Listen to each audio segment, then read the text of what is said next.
A Utah police officer is killed in the line of duty. And the final 48, with just hours until Election Day, both candidates are making their final push.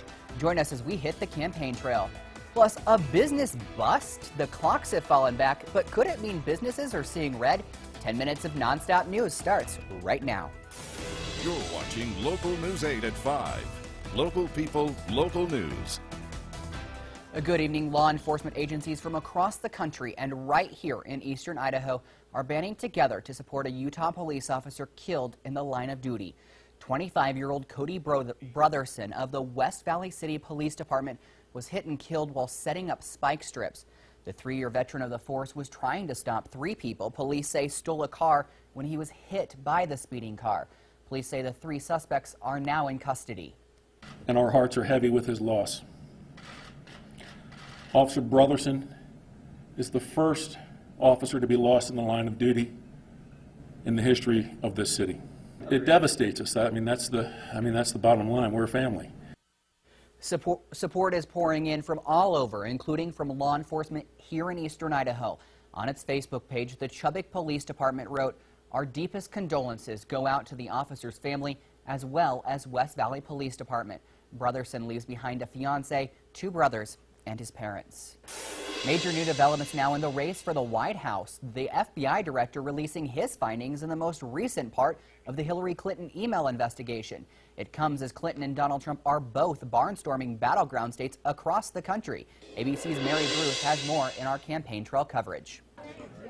The final countdown of the campaign, and Hillary Clinton has a new reason to smile. This letter, a last-minute November surprise.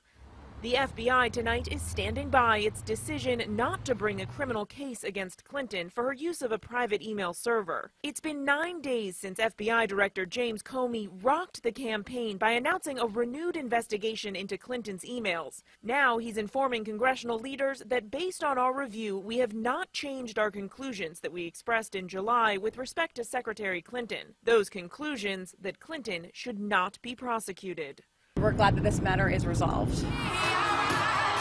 On the trail Sunday, Clinton did not immediately address the news. I hope Ohio will turn out in the biggest recorded vote in history on Tuesday. The Democratic nominee instead calling on her star supporters like NBA champion LeBron James. And I was around a community that was like, our vote doesn't matter, but it really does. It really, really does.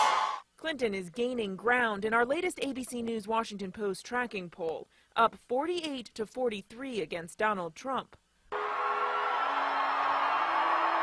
Trump ignoring the FBI news during a stop in Minneapolis.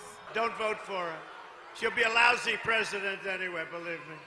Trump making the most of his weekend push alone, targeting 5 states, including one where polls show he's already well ahead. We weren't going to come back to Iowa. They said, Mr. Trump, you don't have to. You're leading by so much, you don't have to. I said, what do you mean I don't have to? I want to go to Iowa, which is true. This final stretch, a fight to the very finish. Mary Bruce, ABC News, Washington. An Idaho pastor held captive in Iran for years is making his presidential pick public. Saeed Abedini posted his vote on Facebook. In the post, he wrote, his vote is the first since being released, and it's going to Republican Donald Trump.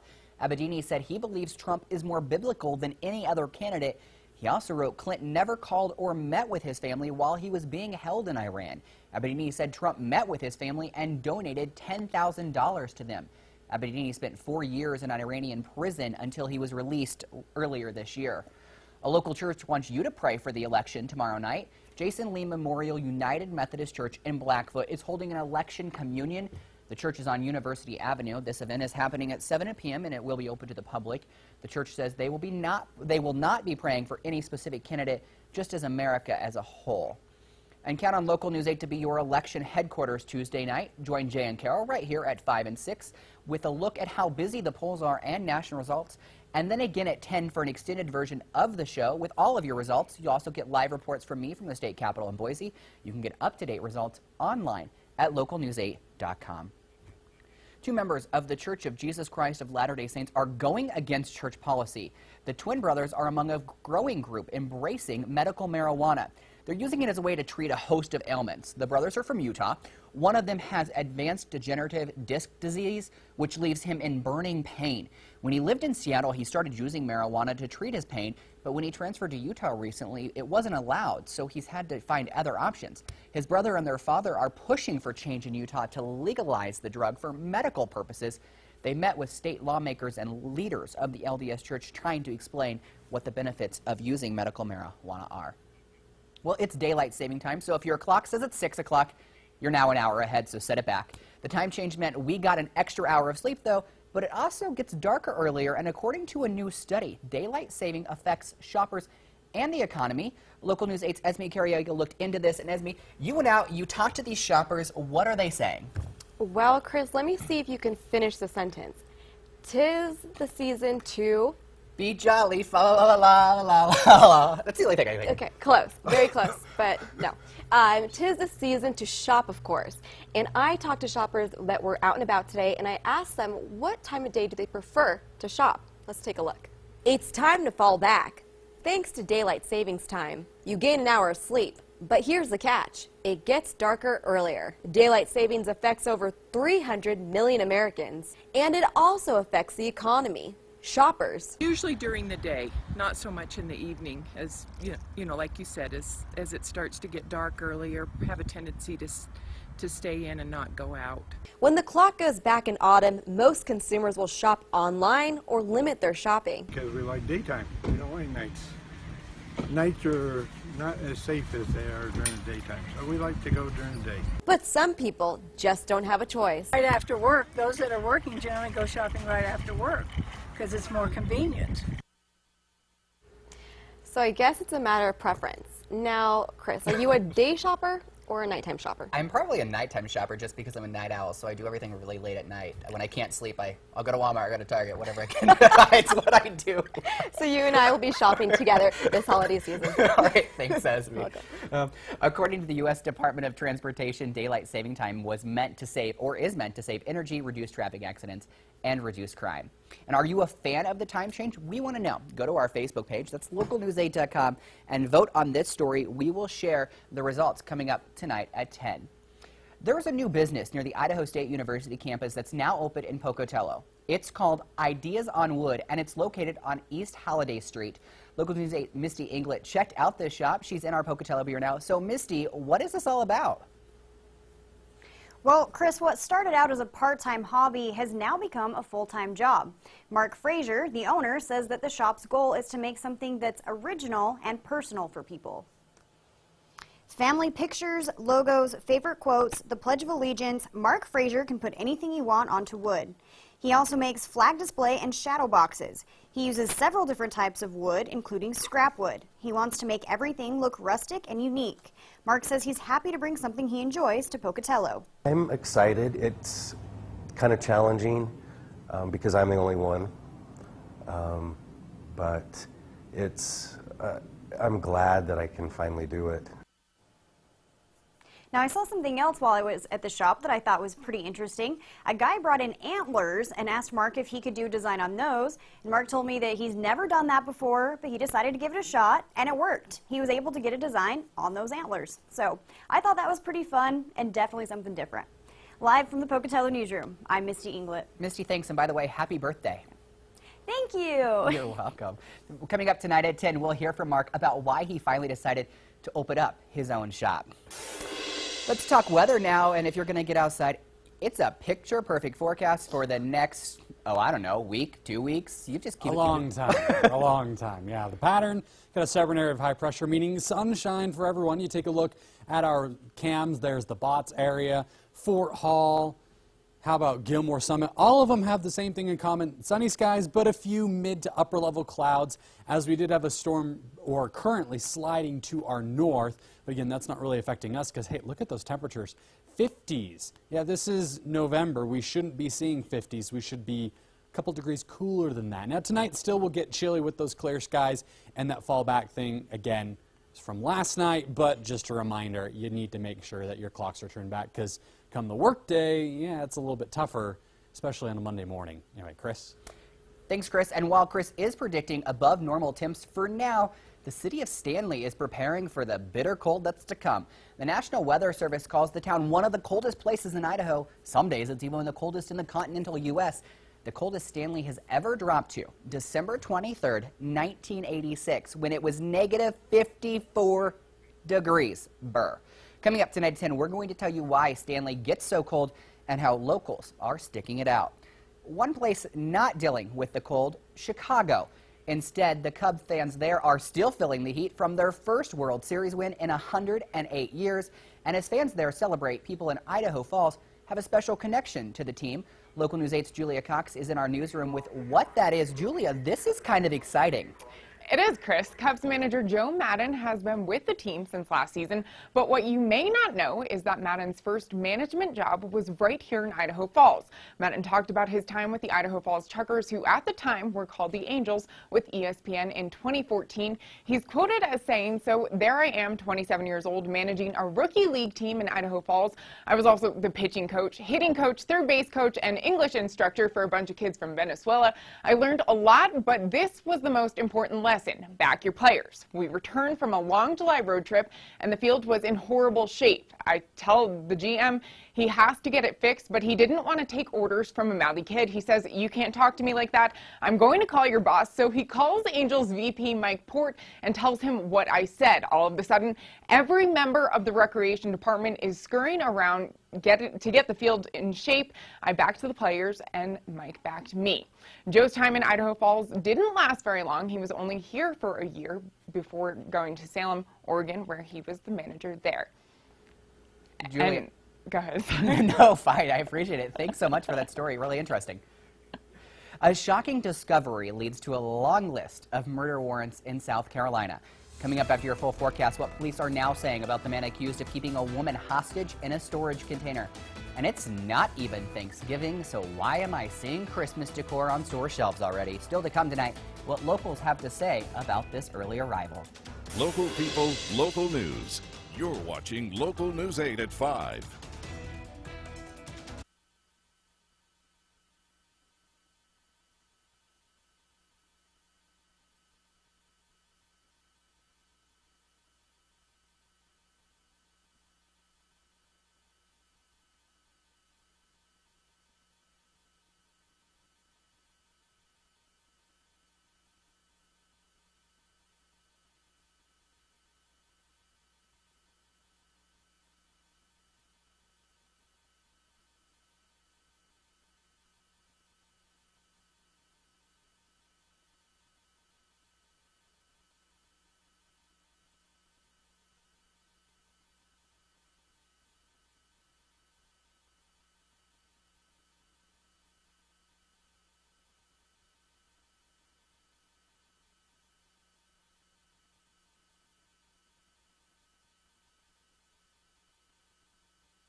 All right, so one perk to ending daylight savings and going to standard time, we get the sunsets right during the 5 o'clock news. So gorgeous shot from our Idaho Falls Skycam. Yeah, Idaho really does have the best sunsets, honest and truly, and we're enjoying one right now. Otherwise, very nice, 54 degrees, a bit breezy, but that is expected as we do have a storm sliding to our north. And speaking of storms, or lack of, a lot of storms are going to be sliding to our north, because you can kind of see, so you go through Monday, one from the Pacific Northwest starts to act like it dives down, but then it starts bumping up again. That's because this high pressure centered over the Colorado Rockies.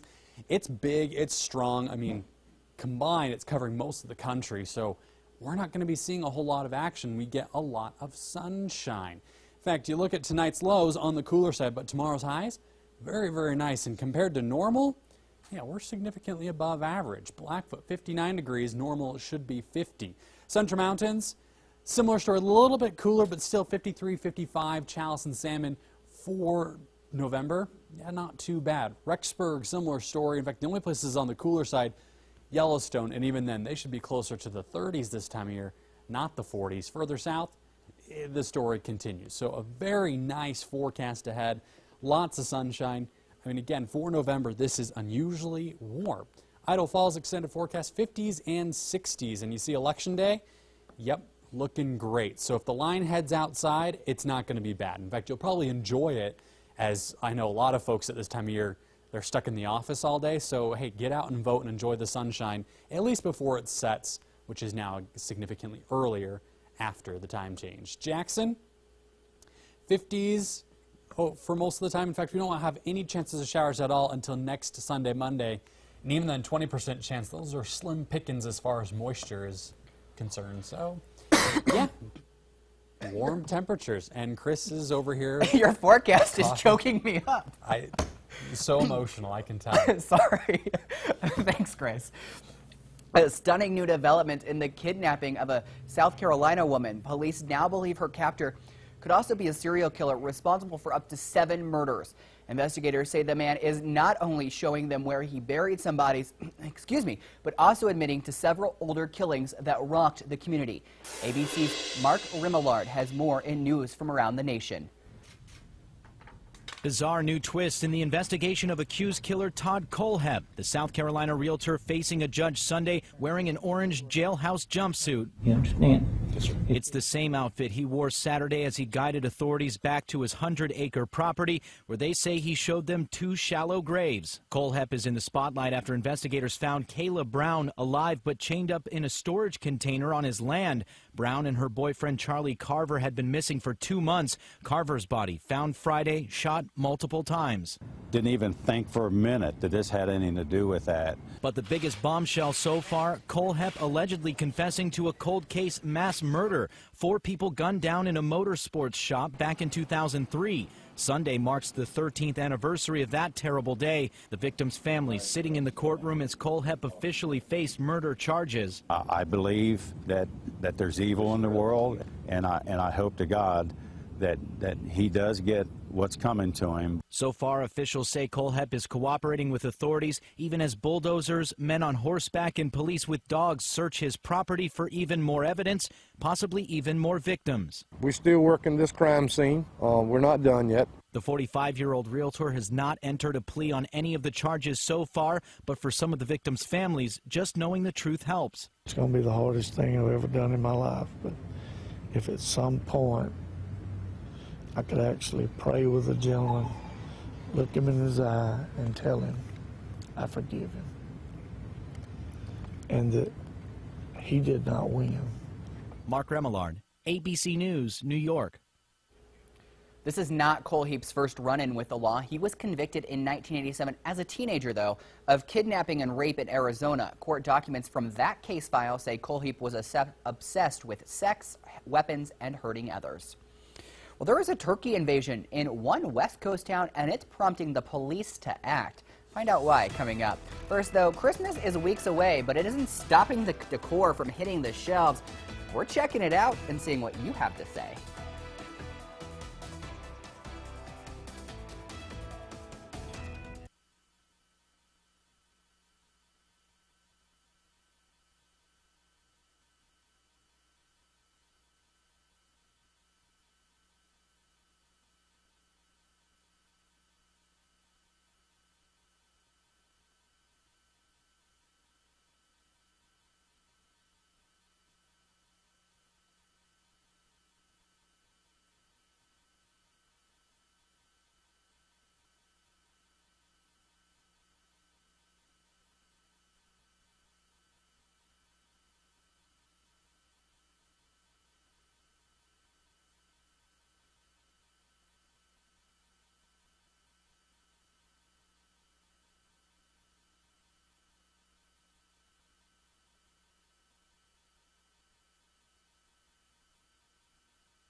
It is almost the most wonderful time of the year.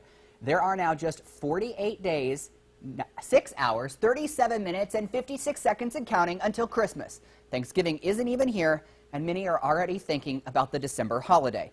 Just take a look at this ad that the Idaho Falls Taipan keeps sharing on my Facebook page. The store clearly wants me to know that they're in the Christmas spirit, even if I am not. We wanted to know if you were. Here's what you're saying. No separation anymore of holidays. It's just one big buy it all now. You can get Thanksgiving, Christmas, and Halloween all the same day if you want to. I wish they wouldn't do that. You're also sounding off on our Facebook page about the early decor.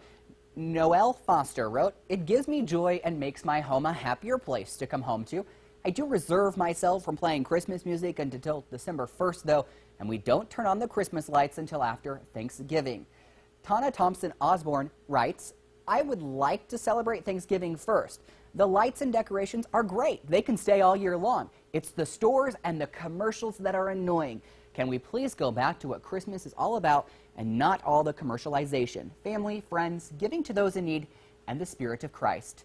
Local News 8 wants to hear from you. Is it too soon for Christmas decorations, or is the time just right?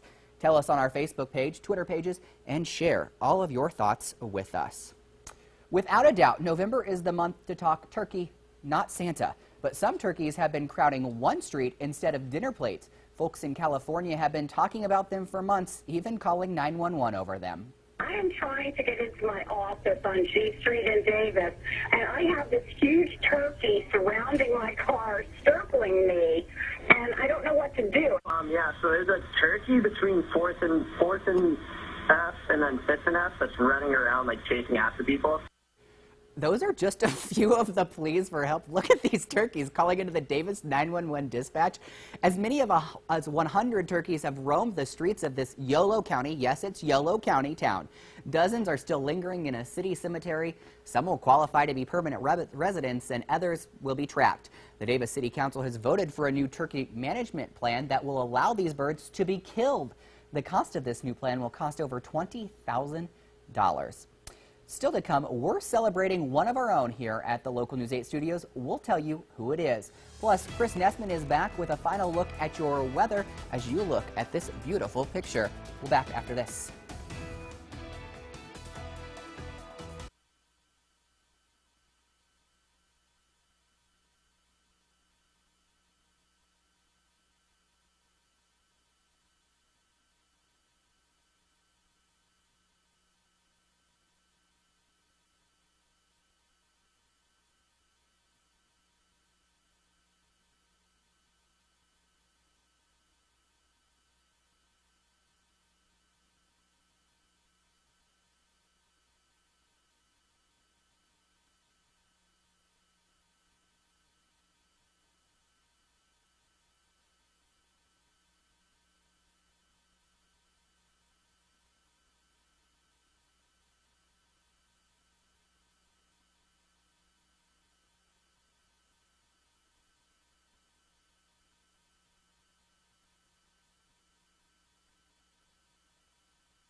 Before we go tonight, we want to take a moment to wish our very own Misty Inglet a happy birthday. You see her work here every day, 5 days a week, but what you don't see is the passion that she brings to the job. Originally from Preston, Misty joined the local News 8 team in January, and she's been going at it hard since. So Misty, on behalf of all of your coworkers here at local News 8, happy birthday. And one final look at our forecast, Chris. Oh, Misty's had a nice birthday. I mean, we're going to actually have a nice week. So anyone that has their birthday next couple of days, it's going to be great, including Election Day. Not too bad. 60 degrees for a high in Idaho Falls. Again, that is well above average. Average for this time of year, right around 50, upper 40s. So very warm. But hey, no complaints just yet. Yeah, we'll take it. Thanks, Chris. See you back here tonight at 10. Have a great evening.